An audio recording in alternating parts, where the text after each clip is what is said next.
by appointment. Sorry. Sorry. Nag-open sa today, sir, kasi may event dito sa... Oo nga. Sorry na okay lang nag-ano ko. Yes po, okay. Walk in, barge in without appointment. It's okay. Bahay na Tisa. Kamag-anak nila si President Osmeña. Ay, hindi po. So 1859 pa siya. Yes, sir. Ito yung owners. Yan yung third generation owners po. Third generation na sila. Yes po. Ang first, Ito yung first, sir. Sa may oval na frame.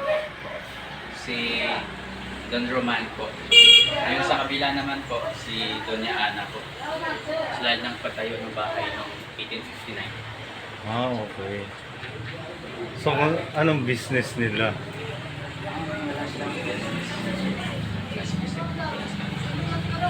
Or meron silang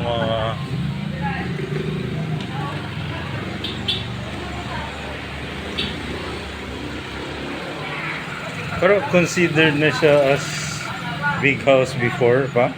Ano, sir? Considered na siya as rich house? Yes po. House of the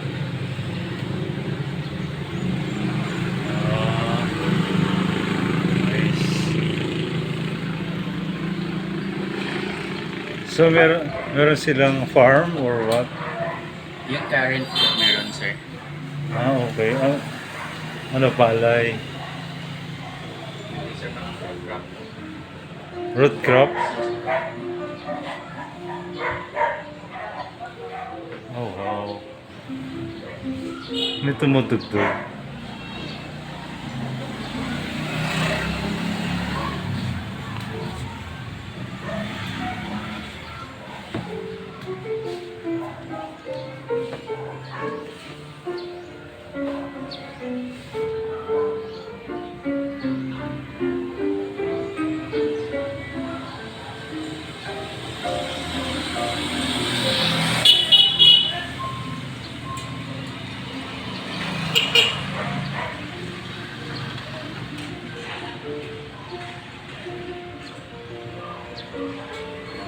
Kala ko may piano.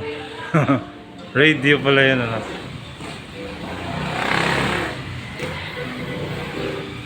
Pero may mga nakatira pa rin. Yes, sir. Okay.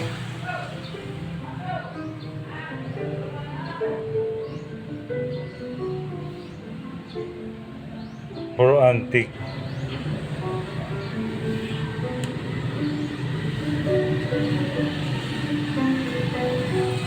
So ano pa ibang information na okay.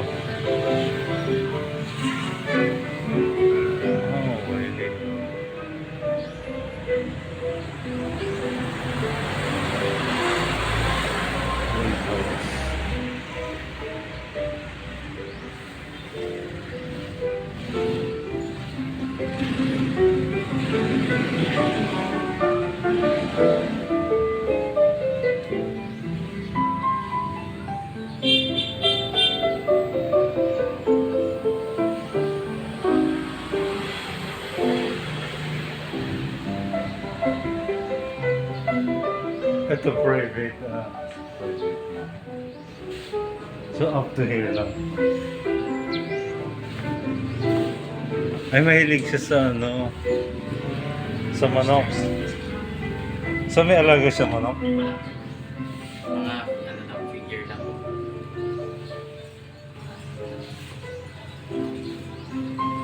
The roosters. O naniniwala siya sa Chinese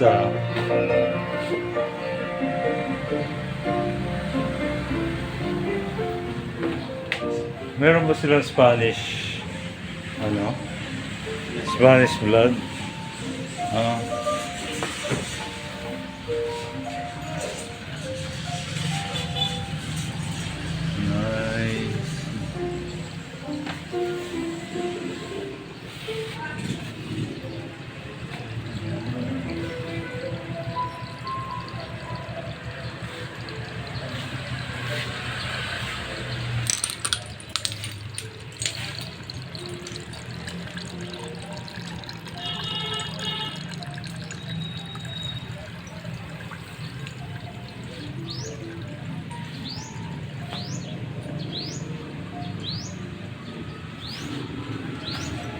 Nice big house.